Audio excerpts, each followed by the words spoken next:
it's not about me. It's like, okay, yeah, it's not about what I want. It's about the other people. I'm here to serve them, all that kind of stuff. And he laid it out for me how those things hold me back really hard. Because if I say it's not about me, it puts everyone else on a pedestal and I am lesser than everyone else. And so I'm always putting myself in this like subservient spot.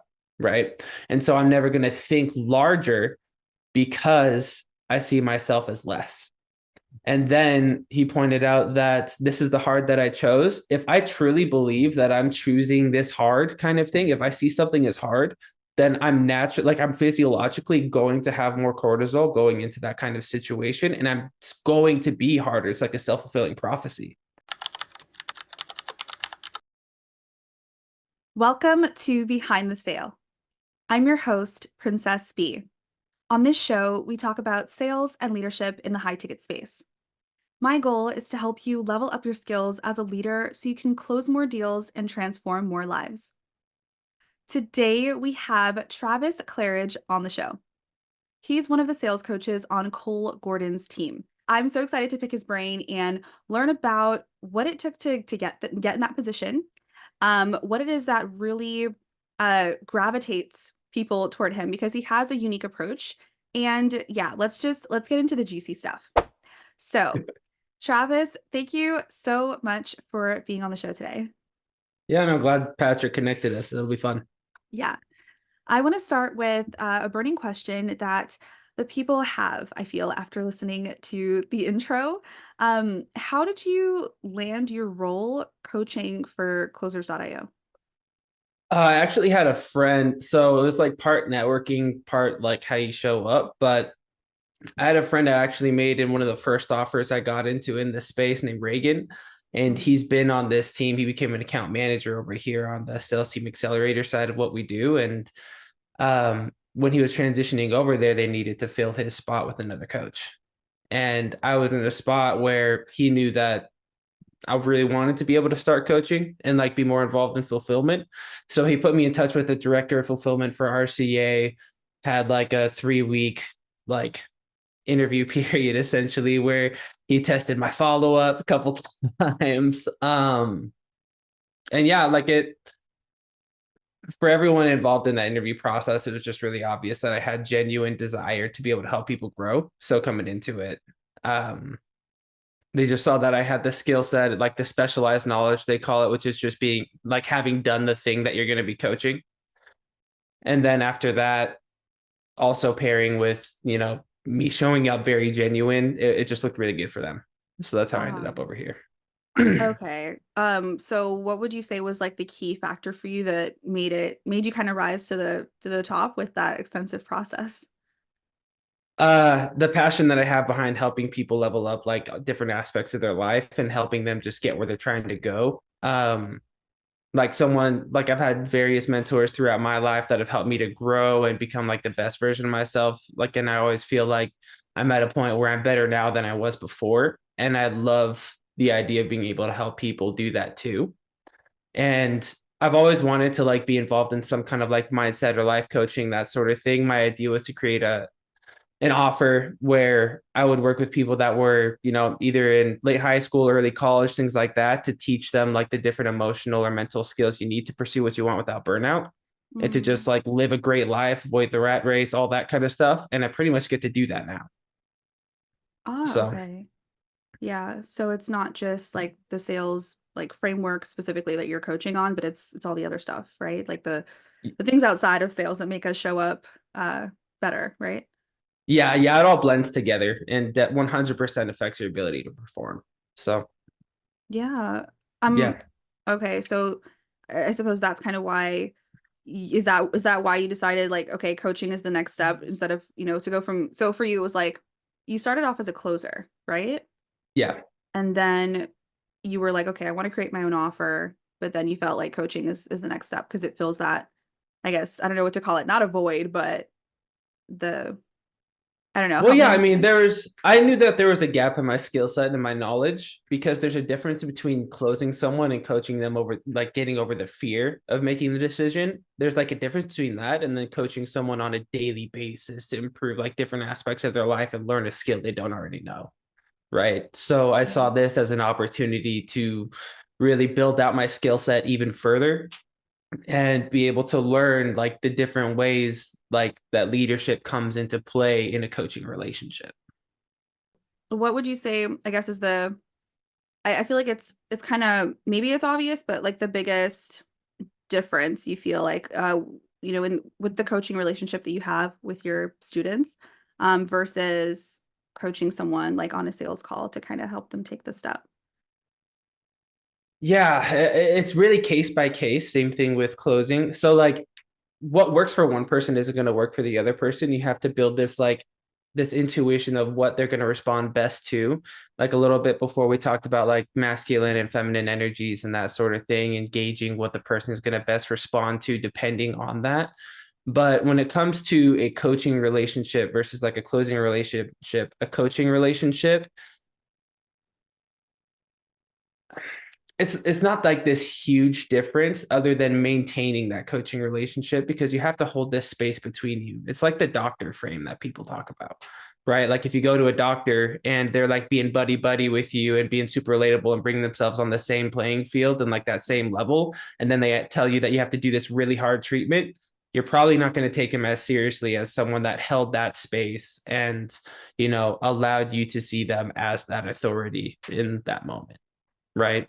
Okay. Yeah. So like you hold us like you hold that to an extent on a closing call, but then also in a coaching relationship, it just always has to be there because people make a mistake a lot of the time of bringing themselves to the same level as someone, and then they're not taking the feedback as seriously, right? Yes. Yeah, that's huge. That's a huge distinction. Yeah.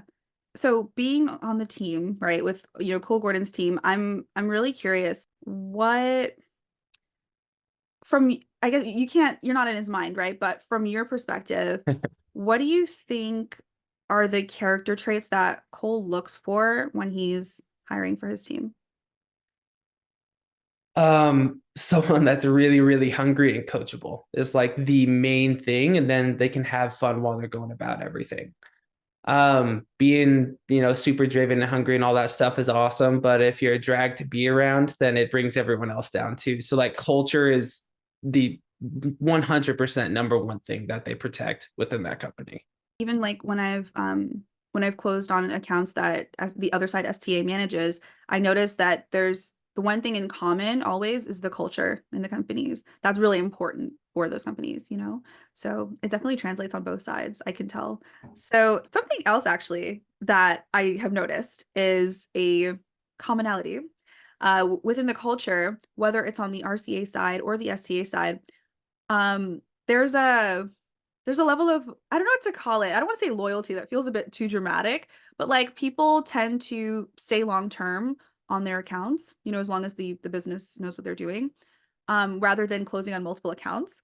And I know like you feel strongly about this. So why yeah, why does it get you so heated, the idea of someone closing on like I 4 or 5 offers?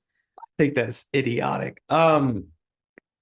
So all right, a lot of times closers, like specifically closers, right? They see it as okay, if I want to make more money, I need to like work on more accounts, get on more calls, essentially. And they start to dilute themselves that way. So like they're expanding in this level right here of I'm going to trade more hours for more calls in my day. And that's how I'm going to make more money, right? And so they get on multiple offers, all that kind of stuff. And longevity wise, I've met very, very few people in my career that are able to maintain doing 3, 4, 5 offers kind of thing. And again, they're trading hours for dollars at the end of the day. And so you can either do that and just like increase your surface area and like broaden what you're doing on this level, or you can grow in depth within the company and teach yourself a new skill that can be of more value to that company. And you can just grow, in depth within that company and make more money. So you can, like, for example, like a natural progression is from closer would be sales manager. And like there's that like trial period in between where it's like you're a team lead, you're taking on, you know, responsibilities that a manager would. It's pretty much like the prove it period. Um, but once you become a manager, now you're not just making money from a sales call, you're making money from a bunch of closers that you're helping increase their performance and they're all doing really well. And that's increasing your paycheck. So you're having to grow in your leadership skill and being able to help people see things differently and coaching each individual on being able to improve their skill set because like two different closers need completely different things in order for them to level up. It could be something that's completely outside of their sales skill set, and it could be something that has to do with life, or it could be just skill set that you have to coach with them. So, like being able to be a great manager is just being a great coach and mentor to these people. And if you can do that with the whole sales team, you're going to make way more while working less hours than if you were, you know, working on multiple offers. And then once you make a name for yourself as a manager, like that opens, like everyone knows that if you get a good track record, a decent track record going as a closer within this space, so many doors open to you. But if you do the same thing in a manager role, even better opportunities are going to be open to you and you're going to start to be sought after than you seeking for a good offer to work on. Okay. So when you say better opportunities, you mean like even beyond managing teams or Yeah. just If you kill it as a manager and then eventually you can become like a sales director, which has a lot to do with, not just the sales team, but also the marketing and everything that has to do with generating revenue within a company. Like it's like the step that's below CRO for a lot of companies, right? And so you're just growing within that skill set and leveling yourself up. And then all of a sudden, yeah, closing a deal, like that's a piece of cake. You can show anyone how to do that. But if you can help a team learn how to close deals that easily, then that company is just going to keep growing more and more and more and more. And you're going to continue to get paid more and more and more. And you're going to retain those A plus players because high performers care more about growth than they do about a paycheck. They just correlate a higher paycheck with that growth, which those can go hand in hand until you reach a certain point. Right. And Mhm. so, yeah, if you grow in your skill set and you focus on depth, then you're going to have a way better career instead of, a year from now be closing on three different offers and still just having the skill set of a good closer. Okay, that's a bar. That's a bar. I'll give you that, even though I feel personally attacked by this. But no, like I get it. I think uh, the factor to look at, like if someone's not sure what direction to go with their career is, well, um, what is the North Star? Like what is the thing you're after? Because I think that makes a difference. Because guess what? When we had our initial conversation, um, it had me thinking like, yeah, it really depends what the person's after. So what am I after? Like, what is it? We have, yes, our money goals, our financial goals, but it gets to a point where it's like, okay, but what else? Especially when we're making good money. So it's like, what I had a mini like eureka moment. Um, and what I'm after at this point right now, and I don't know if it's right or wrong, it just is what it is, but it's like status and reputation. And so for me, that it looks like, oh, I want to be able to show that I can close on multiple accounts regardless of the niche, regardless of the avatar, because that's what like skills, like that's what that looks like to me. Mm-hmm. But it could be different for different people.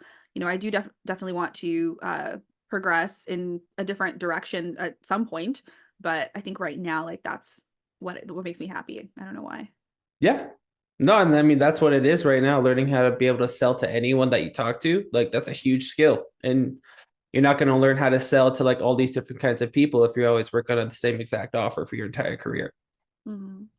When I think that, Mitchell Miles, the former CEO of Mm-hmm. Closers.io, he's a great example of someone who came in, he started as a setter, and then 4 years later he was CEO, right? Like that's like what like how often does that really happen? It makes that also had my wheels turning because it's like when you think about it, most of the offers in the high ticket space are startups. So Yeah. if you just stick with it, I can see that actually happening on a lot of Yeah. accounts. Yeah, Yeah. especially like if you decide like now is the time that you're going to grow in depth and you step into an offer that you see has great potential and then you attract those A plus players, you retain them, that just gives the business so much more room to be able to grow and become like a middle level company instead of a startup. Yeah, I feel like most people like don't have the patience though to They don't. stay in one place. Yeah, it can be boring and that's okay. It just depends on the person, I think. It Yeah. just depends what you're attaching yourself to, right? Like a lot of Yeah. people that step into closing, there's so much instant gratification of stepping into an offer and being able to just close deals, and you see that immediate change in your paycheck, right? Especially if you're paid more than like once a month or every other week or something like that. It's just like it's instant, right? Yeah. But like, are you attaching yourself to just a high paycheck, or are you attaching to yourself to like career growth? Because those are two completely different things. You could be Yeah. closing on multiple different offers. That's not necessarily career growth, skill set growth to until you hit that wall and it's just time to learn more. But career growth, like that's not career growth. So Yeah. for me, like I'm less after a paycheck and more after career growth right now. And so the paycheck is just going to be a byproduct of me leveling up in my skill set and just in life. Mm. Yeah, I'm curious with your with newer closers, right, in RCA, do you talk about career growth and kind of help them align or just figure out their pathway when they're just newer, or do you just want just focus on making money and closing Oh, deals? heck yeah, I focus on Yeah? all that kind of stuff. Well, yeah, because you think about it on any financial ROI offer that's like a biz op, right? You ask a person what their goal is, and this is like someone that's just like done like the mainstream stuff of like go to college, get a job, or like whatever the case might be, right? You ask every single one, 80% of the people are going to tell you, I want to make 10K a month. Yeah. For some reason, every single person on earth has the same goal of 10K a month. Hmm. That's the goal, right? And Yeah. like, okay, that's cool, but that's something where you picked up at some point is like the magic number, but you haven't thought further about what that 10K a month actually gets you and what that opens you up to. Because if you get to that 10K a month and you reach that point, are you going to stay stagnant, complacent, and just stay there forever? Or are you going to start chasing other stuff? Okay, what else would that be then at that point?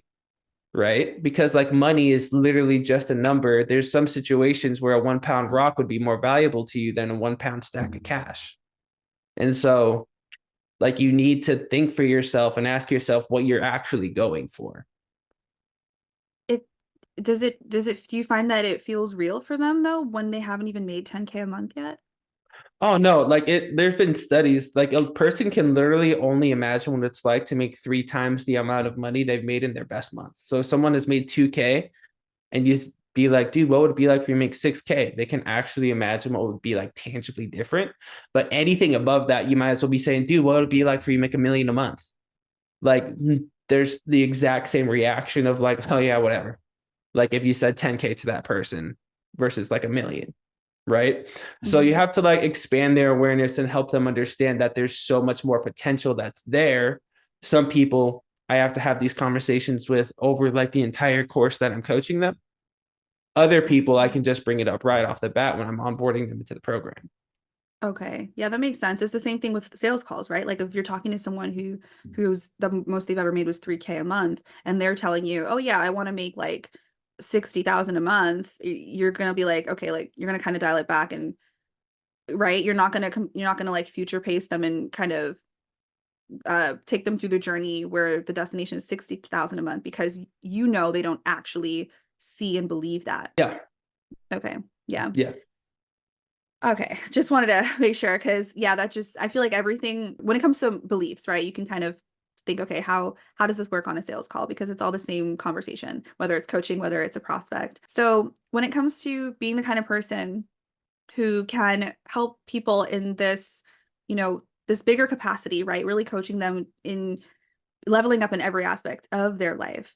I'm curious for you what has made the biggest difference in how you show up for people? Because we don't, we're not all born being able to lead people in this way.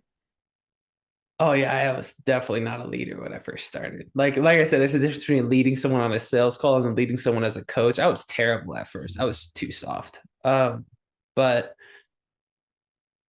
that's a good question because I used to have these. So like Brian Ostermiller, he's the person that like I see as my mentor right now. He's the CRO of like everything that's closers.io, right?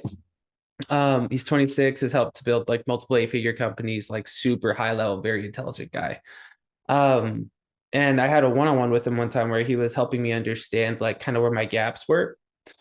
And I used to have this belief system of it's not about me, right? This is the hard that I chose. Like those are just two examples, right? I would tell myself Mhm. this is the hard that I chose because you can, like, in my head at the time, I was like, okay, you can deal with like the stress of financial instability and like barely making or not making it some months, or you can deal with this constant stress that comes with like trying to grow. It's one or the other, right? Because like eventually, if you made 10K a month and you never change that, eventually 10K a month is going to feel like it's enough and you'll start to feel less stress, right? Yeah. Um, at least that was the way that I felt. And then it's not about me. It's like, okay, yeah, it's not about what I want. It's about the other people. I'm here to serve them, all that kind of stuff. And he laid it out for me how those things hold me back really hard. Because if I say it's not about me, it puts everyone else on a pedestal and I am lesser than everyone else. And so I'm always putting myself in this like subservient spot. Right. And so I'm never going to think larger because I see myself as less. And then he pointed out that this is the hard that I chose. If I truly believe that I'm choosing this hard kind of thing, if I see something as hard, then I'm naturally, like, I'm physiologically going to have more cortisol going into that kind of situation. And it's going to be harder. It's like a self-fulfilling prophecy. And so, like, he laid out for me just like that's where I kind of got an introduction to this of just like your belief systems do matter and they affect you 100%. So, there's a couple belief systems I decided I needed to instill. So, like, the way you do that is like in order. Your actions are determined by the belief systems you have, which were created by experiences you've had in your life, right? Yeah. And so, at some point, someone has an experience, good or bad, that creates a belief system that's good or bad, that decides the actions you take, good or bad. And whenever someone tries to change a habit or whatever, they're just looking at the action, but not the belief system that's creating that action, right? And Mhm. so if you want to have permanent change, you need to address the belief system. And the only way to do that is to first understand what the experiences were that created that belief system. Yeah. So basically go Okay. to therapy. Yeah. Dude, I've done years of therapy for like addiction recovery and just like I was already like versed in like being able to like intrinsically look into yourself and like notice things. Yeah. So this helped a ton. Like he just was able to direct it so much more for me. So I decided my belief system was going to be that everything is easy for me and I'm going to naturally pick everything up that I set my mind to. Right. So actually, I have a doc. Let me pull it up real quick. I have a document where I have my belief systems like written out. Oh, nice. Okay. So the ones that I have, I'm a master of influence and I'm able to have a massive impact in people's lives in a very short amount of time. And I easily become whoever the person across from me needs me to be in that moment, helping them move towards a desired outcome that's going to be in their best interest. Okay.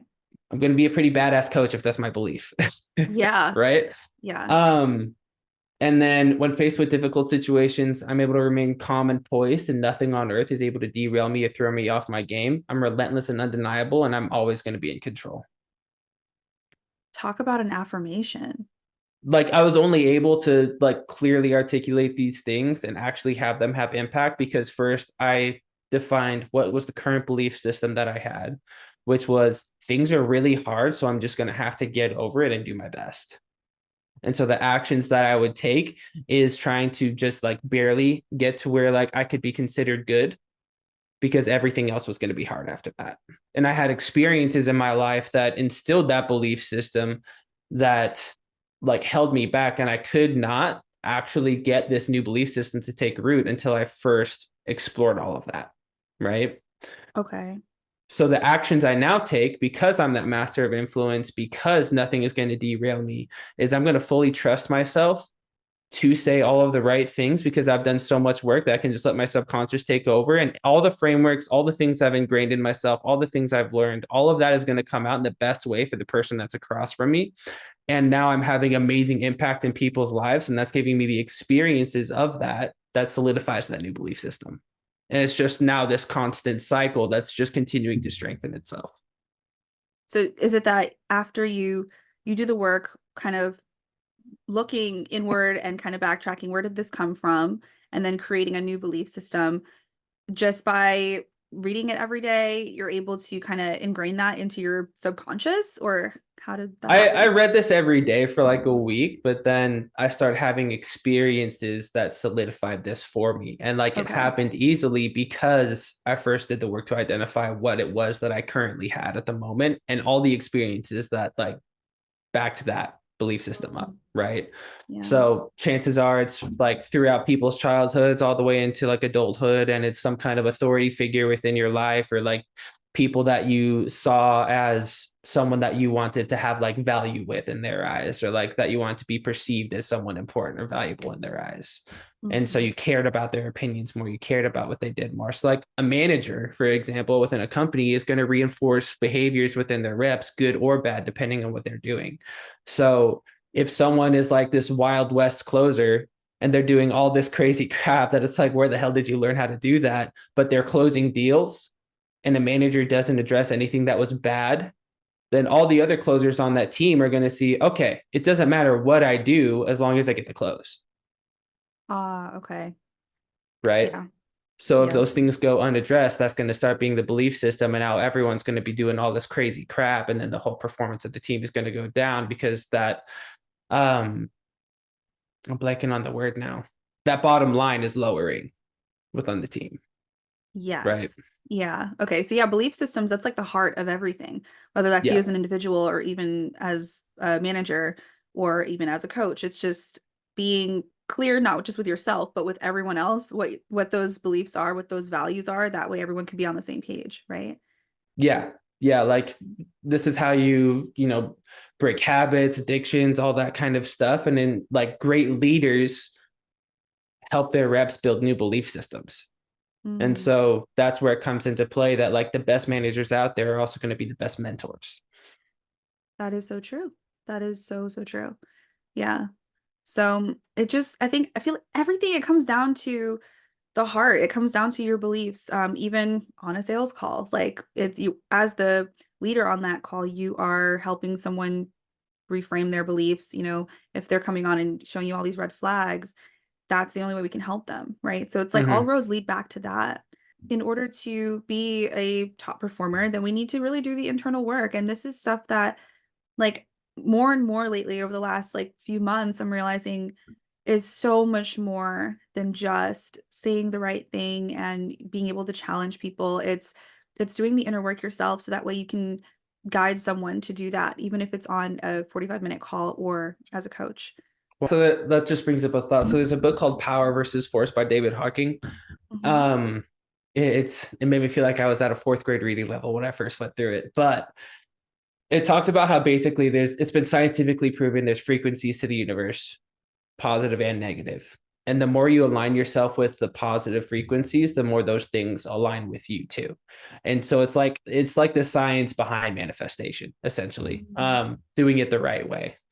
It's like a how-to on doing it the right way, pretty much. But if you're hopping onto a call with someone that's trying to align themselves with a higher frequency, trying to align those better things in life with themselves, and you're already on that higher frequency, the more they talk to you, the more they feel that from you, the more they're going to start to rise and meet you on that same level. So it really does matter more about the way that you're showing up and living your life than the actual words that you're saying. And those come into play 100%. But you can get a person to be crushing KPI with a mediocre skill set, but showing up a 10 out of 10 in every aspect of life.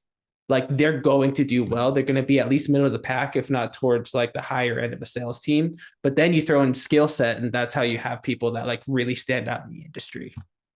Mm. Yes, this is like a recurring theme that all the other stuff only it amplifies the skill set. And I think that you're doing a great job as a sales coach to make that a priority, alongside with frameworks and scripts and all of that, because you're gonna help produce top performers right away instead of people having to figure out later down the line, like, oh wait, I actually have to look inward and figure out all this other stuff too. I have people that I coach skill set with, and their skill set gets good enough to where like they could work on an offer. So we get them like learning how to be able to source their own offers. We have our pipeline, all that kind of stuff, right? But I've had multiple people get on offers. They struggle week one because it's the first game jitters kind of thing, and then they're in their head. we hop on a coaching call. All I do, like, I don't address what they're saying. I address like the mindset they have going into it and what they're thinking about and like the way they're showing up in other aspects of life. And then it's like literally one guy closed 10K, like 10K commissions in his pocket within his first 2 weeks on an offer. And he, like, we got on a call, only got one deal closed in the past 5 days, got onto a call over the weekend. He closed six more deals. And that was just from a mindset shift. Wow. Right. Yeah. So it really does matter more about how you're showing up versus what you're saying. 1,000,000%. 1,000,000%. So, what would you say is the first step someone should take if their energy is just not high frequency, but they're kind of like stuck? They don't know how to raise it. They're saying affirmations in the mirror, but it's not quite cutting it. They need to do the experience. Like, so the way you identify the belief systems that you currently have, you have to start taking notes, like keep your phone handy, take a note on it. Every single time you take an action that you realize is not an action you want to take, you write down what you did, and then you ask yourself, why did I take that action? What was the emotional stuff going on that drove me to take that action? And why did I feel that way? And you're going to like experiences will start coming up. Like sometimes it takes people an hour of pondering. Sometimes it takes people like a couple minutes. It just depends on how much you've done intrinsic work already. And it's really Mm. hard to do without having like a mentor to be able to walk you through it, whether that's a therapist or someone that knows how to do that themselves and is like perfected doing that with themselves. It's really hard to do without having a person that's experienced it and like doing it there with you. Like if you're trying to learn NLP, it's going to be extremely hard to learn how to do that kind of crap when you're reading from a book versus having someone actually walk you through how it works that's an expert themselves in it. Sometimes, like most of it won't even click until you have someone who's been there kind of fill in some of the gaps, right? Exactly. Yeah. Yeah. Huh. This is so freaking juicy. Let's roll into the rapid fire question segment. Respond with the first thing that comes to mind. Let's do it. Let's do it. Okay. If you were making a sales salad, what are the three key ingredients in that salad? Uh shit. Belief, foundational skill set, and mentor, like someone in your corner. Oh, okay. That's good. That's good. Um, what does what does that making it look like for you? For me specifically, Yeah. being able to grow to the point where I'm leading multiple companies and being able to have like tremendous impact in people's lives while I do that. I feel like there's a disconnect in my brain between why is that okay? And closing. I knew you were gonna ask that. I knew you were gonna ask that. Yeah, why is that So okay? closing on multiple offers, your skill set isn't growing and you're not making more unless you spend more time closing. If you're Okay. leading multiple companies and you do it in the right kind of progression to where you master the art of like everything that has to do with generating revenue within a company with this kind of career trajectory, starting and closing, working up to like a CRO level kind of thing, then at that point, like the skill that you're trying to continue to enhance, because once you can get a company from like 0 to 7 figures or like 0 to 8 figures, like it's slow growth after that, right? And Mhm. so after that, it matters more about how you lead the people versus leading the company, right? And so for me, I want to be able to do multiple companies, all that kind of stuff, because in the end, I want to have tremendous impact in people's lives the way people have impacted mine. Mhm. Because there's nothing more fulfilling than being able to take a person from where they're at to helping them be the biggest version of themselves that they could possibly be. And so if I can lead multiple companies and be doing that for multiple teams and all that kind of stuff, then a, my paycheck is never going to be hurting because now I'm leading multiple companies and making money from multiple companies, not just a few sales calls or a few sales teams. And then B, I'm having the most fulfilling life that I could possibly be having. Okay. So Well said. Fine. You win. In the high ticket space, there are a lot of opinions, right? Clearly, your opinion on closing on multiple offers, I would say that would be an unpopular opinion, at least in my that's okay. circle. It Okay. is. It's in my circle too, but that's okay. Okay. Okay. I'm curious if you have any other unpopular opinions in this space. I think I have a couple. That's I okay. like I have the idea in my head, but I'm having a hard time like putting words to it. But I think that one of the things that turns me off a lot about the space is that people are so hustle culture oriented. Yeah.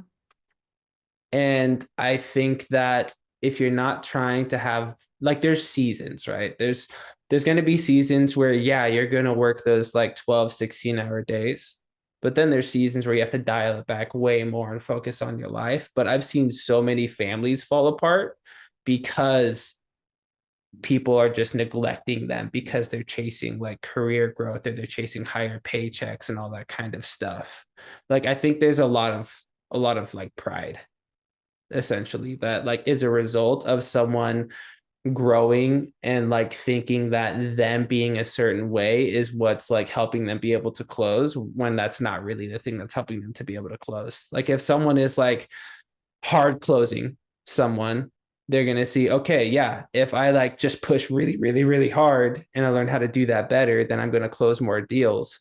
But they're focusing less on like the human aspect of stuff and more on just trying to strong arm a person. Yeah.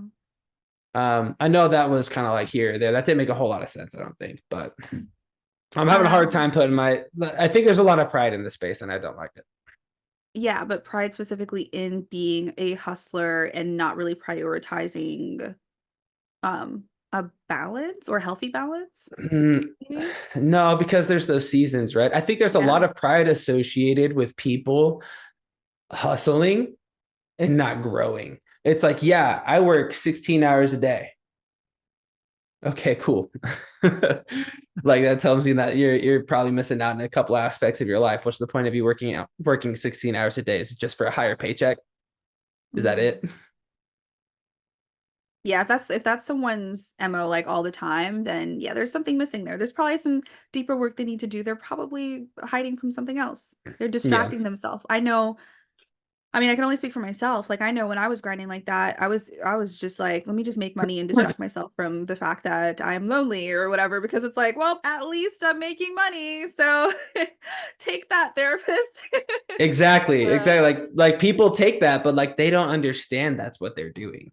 hmm. Right. And so, like, that's a big issue that I see is like there's a lot of pride and value that people attach to themselves for being a hustler or for being a top closer or for being this or that and getting a high paycheck.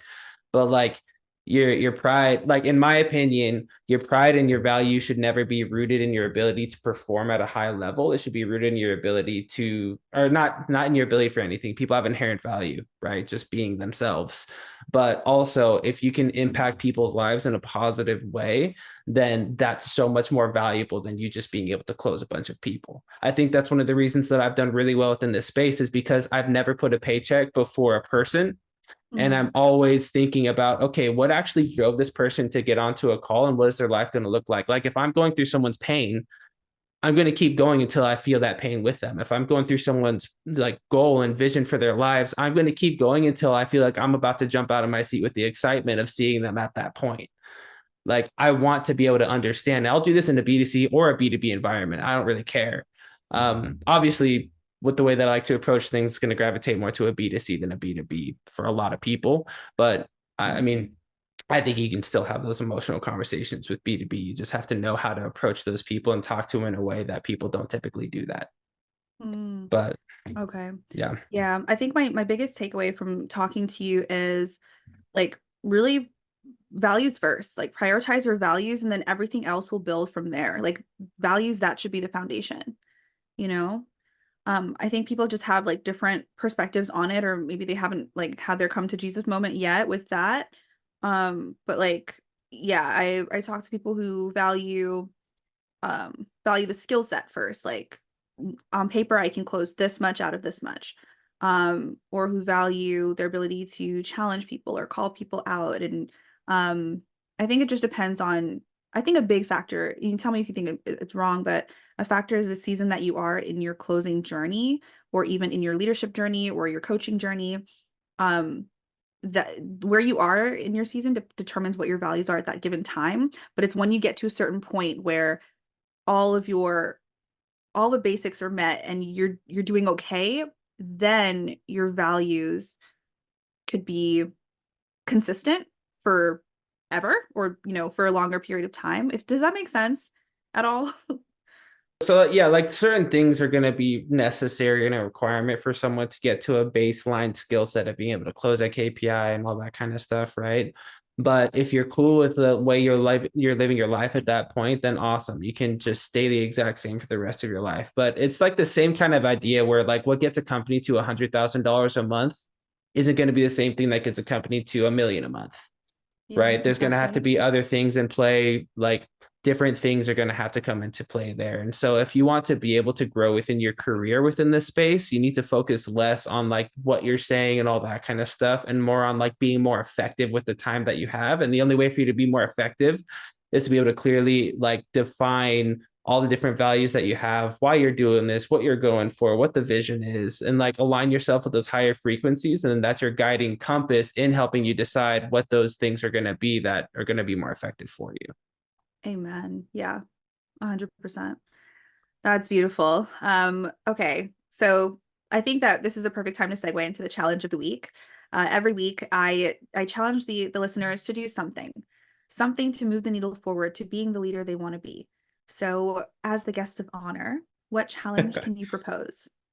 So everyone that is in this space most likely has goals to find as far as long-term goals, short-term goals, that kind of thing. But like just ask yourself, and then what? Like, what's the point? Yeah. And am I using that pursuit of that thing as a distraction from other stuff that I need to address? Ooh, I feel like I'm getting triggered. I don't think I've been triggered this much in any episode. Oh my God, I love this. It's you're so right. I think it's time. I think the reason why like a lot of things you're saying are triggering me is because it's like it's time for me to ask myself, okay, what next though? And then like Mm-hmm. what are you gonna do about it? Yeah. Yeah. No, it's hard conversations to have, but they're also like the most valuable conversations to have. Yeah, they are. Oh my gosh. Thank you so much for that challenge. If you too were triggered, my friends, that means the shoe fit. So let's work on this stuff together. Let's figure out what's next. Let's define our values, make that super clear with ourselves, and then that way we can actually help a lot more people. It'll have that effect. Any parting words for the audience? I feel like a lot of the stuff that I said today had to do a lot with like belief systems, the way you're showing up, and all that kind of stuff. But once you clearly define where you're trying to go and why you're trying to get there, that's going to give you the consistent drive you need to actually get to that point. And then you have to be relentless in your pursuit of that and always do the thing that's going to be the most efficient way for you to hit that goal. So, like, none of this is an excuse for like dodging hard work. None of this is an excuse for dodging like doing all the skill set work and mindset work and all those different things that need to be done. But if you don't have this foundation, then you're building your house on a very flimsy foundation. And eventually, like that will crumble. And if you don't solidify where you're at given points as you're going, then if you reach a point where it's like you're starting to fall, you got a long fall going. It's kind of like how people do like that natural rock climbing and they put like those little spikes in as they go to just be like, okay, this is as far as I'm going to fall right here. If you don't master your setting skill set and then you go into closing, then you're going to fall completely down. But if you master that, then go closing, you'll fall back to setter. If you master closing, go to manager, you'll fall back to closer. If you master manager, the go to director, you'll fall back to manager. And so you always need to master the skill set that's in front of you and master those things that are in front of you before we worry about getting to that next step. Oof. Yes.